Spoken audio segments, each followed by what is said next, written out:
Hello and welcome to Lesson 3 of Module 2. This is all about Habit 2, Habits of Connection, Soft Play, and Habit 3, Morning Pages.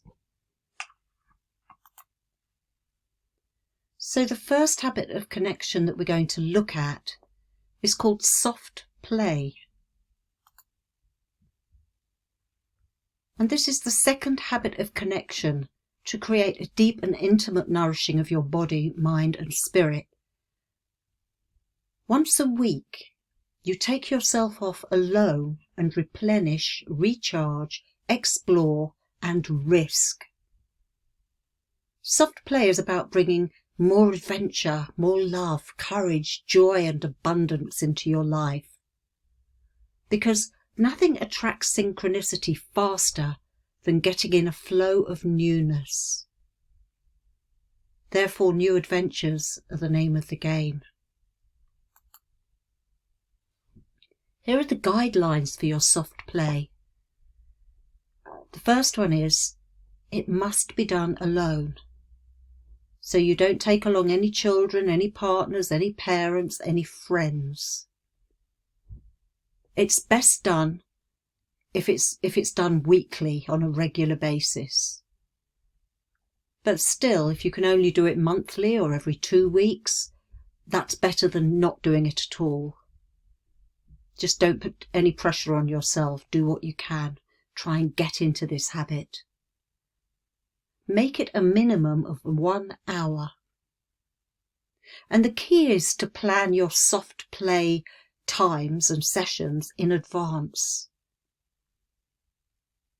So you don't just go to the park and then say, I know, I'll call that soft play for this week.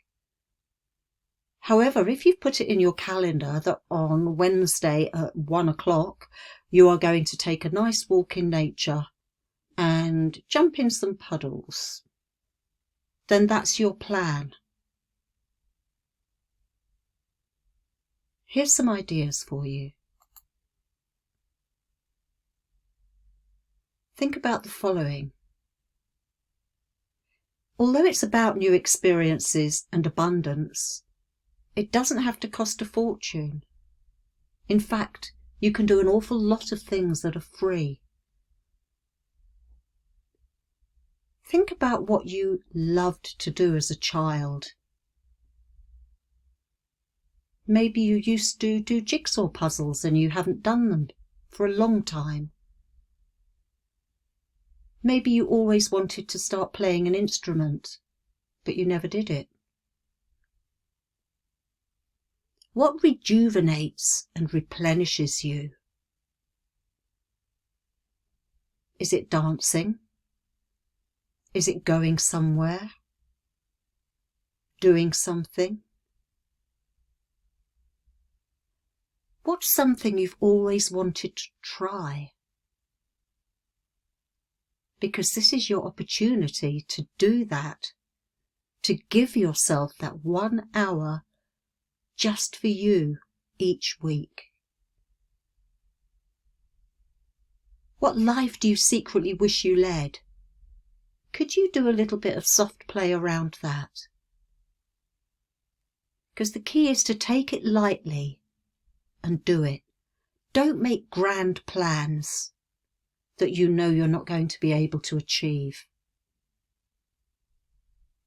Choose things that you can achieve, that will bring you joy, that will replenish and rejuvenate your energy, and that will just make you feel wonderful and take you away from your caring role.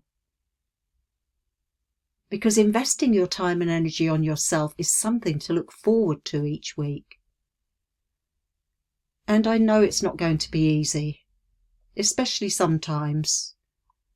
But try and schedule in a weekly, regular hour for yourself. Make a list of things you could do. And there I've put jumping in puddles. Something you might have done as a young child, but you certainly haven't done as an adult. But wasn't it fun doing certain things when we're children?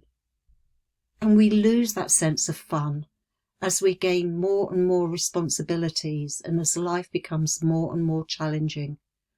So it's about tapping in to that child part of you, that little 7-year-old.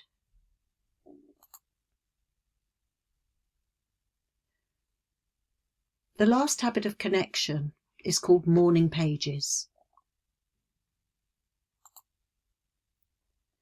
So, I've explained here what morning pages is, and it's just a way to re-engage with our intuition and to get into flow with ourselves. It is journaling, but it's journaling with a difference. The Artist's Way by Julia Cameron described this habit of connection of morning pages as the bedrock tool of a creative recovery. So in doing this, you develop more creativity in your life. The idea behind morning pages is to do it as soon as possible when you get up in the morning, and to just brain dump whatever comes into your head. Have a nice journal for it. You're not to read it back though, not yet. And why you're writing what you write doesn't really become apparent until you read it back 8 weeks later. This habit will bring up resistance in you, and you will probably find lots of reasons not to adopt it. But try to stick with it for at least 2 weeks and just trust. Trust it's going to be helpful. It may not seem much to write every day, but it's powerful, and it's worked for many, many, many famous people, as well as people like you and I who aren't so famous. Dumping your thoughts out first thing in the morning lets you start the day free of stress, because all of that stress and worry is down on paper now.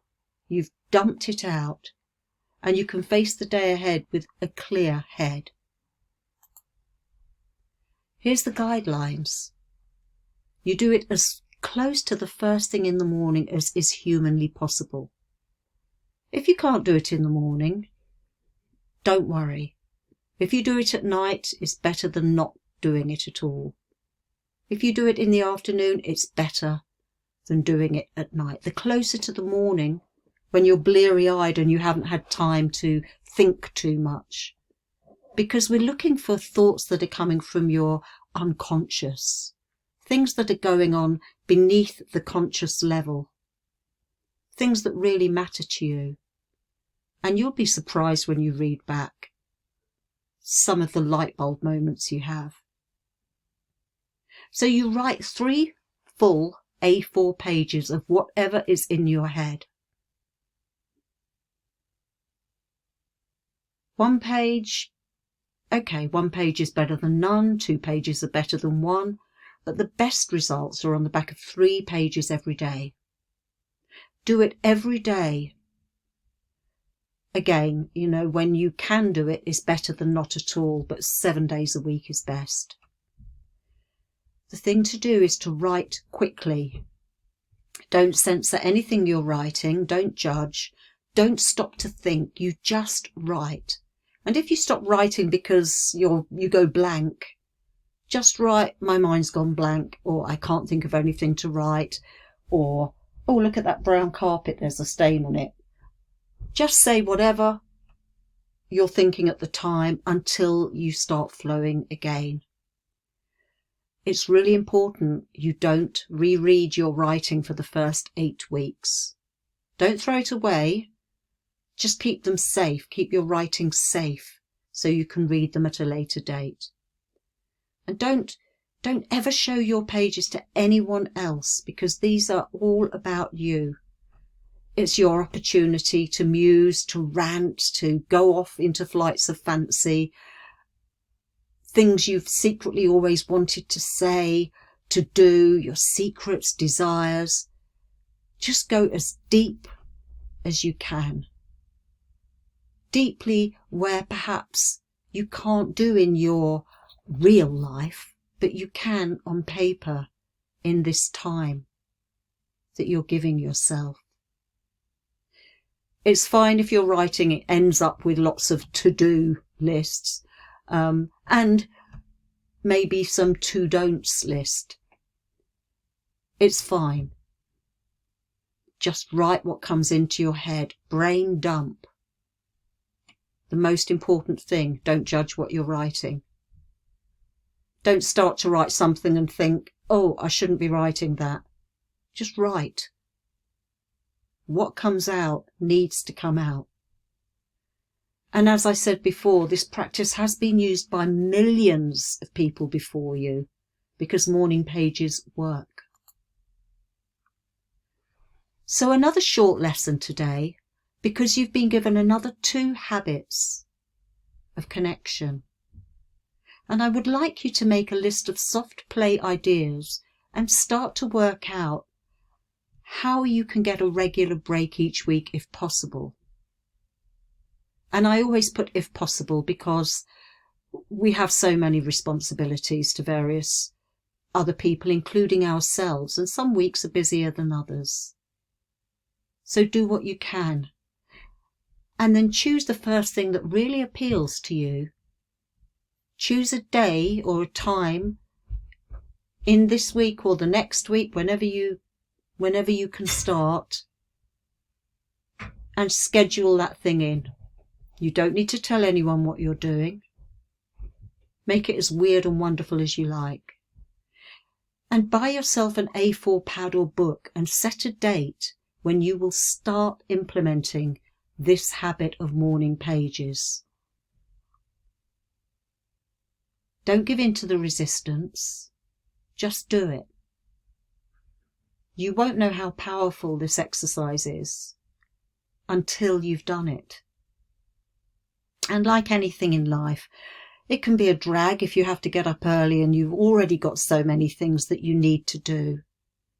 But as you do it, you'll get faster at doing it. You'll be more in flow. You'll find your days easier. So just do it.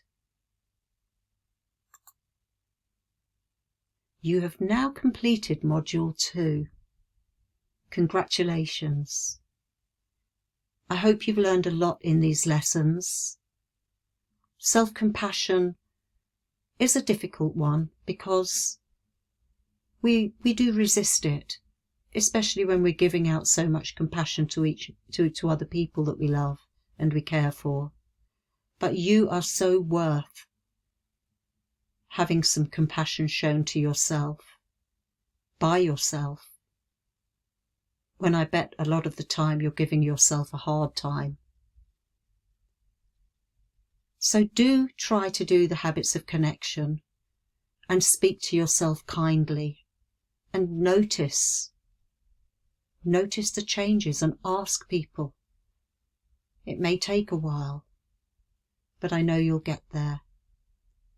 I look forward to seeing you in Module 3. Bye-bye now.